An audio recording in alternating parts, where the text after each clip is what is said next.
నేను మీ జనం టీవీ శంకర్. హాట్గా టాపిక్ నడుస్తున్న ఏంది మన తెలంగాణలో అంటే గొర్రెల స్కామ్. తెలంగాణలో సంచలనంగా మారిన గొర్రెల స్కామ్, గొర్రెల స్కీమ్, గొర్రెల స్కామ్గా మారింది. అయితే సుమారు 700 కోట్ల రూపాయల అవినీతి జరిగింది. 700 కోట్ల అవినీతి ఈ గొర్రెల స్కామ్ పేరిట జరిగింది. దీనికి సంబంధించి గత ప్రభుత్వంలోనే ఈ స్కామ్ జరిగినట్టు మనకు తెలుస్తుంది.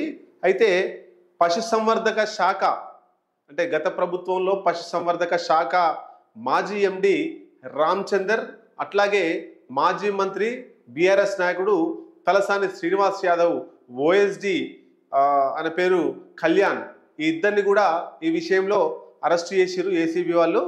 ఇద్దరు కీలక నిందితులను అరెస్టు చేసి వాళ్ళ నుంచి కూపిలాగుతున్నట్టు సమాచారం. అయితే కస్టడీలోకి తీసుకున్న తర్వాత వీళ్ళను అడుగుతూ ఉంటే కొత్త విషయాలు బయటకు వస్తున్నాయి.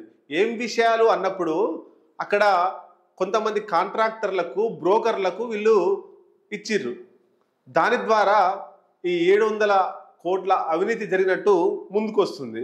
అయితే గొర్రెల స్కీమ్ను కాంట్రాక్టర్లకు అప్పచెప్పిర్రు, బ్రోకర్లకు అప్పచెప్పిర్రు. దాంతో వీళ్ళు కమిషన్లు తీసుకున్నారు. 2021 నుంచి వెళ్ళి 2021 ఫిబ్రవరి నుండి 2023 వరకు ఈ పశుసంవర్ధక శాఖ ఎండిగా రామచందర్ ఉన్నాడు. కాబట్టి ఈయన కనుసన్నల్లోనే మొత్తం జరిగింది.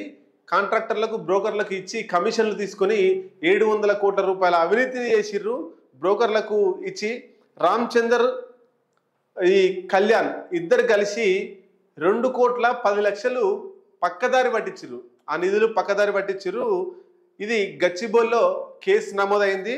మొత్తం దీనికి సంబంధించి 10 మంది అరెస్టు అయినట్టు మనకు తెలుస్తూ ఉంది. 10 మంది అరెస్టు అయిన తర్వాత ఒక్కరు ప్రధాన నిందితుడు మొహిదోద్దీన్, ఆయన పరారిలో ఉన్నాడు. గొర్రెల పంపిణీ పథకానికి గత ప్రభుత్వంలో మొత్తంగా 6,000 కోట్ల రూపాయలు కేటాయించింది బీఆర్ఎస్ ప్రభుత్వం. దీని వెనుక ఇంకా ఎవరున్నారు? ఈ పశుసంవర్ధక శాఖ ఎండి ఆయన, తర్వాత ఓఎస్డి ఇద్దరి మధ్యలో నడిచిందా, దాని వెనుక బీఆర్ఎస్ ప్రభుత్వ పెద్దల హస్తమేమైనా ఉందా అనేటువంటిది చూడాల్సిందే.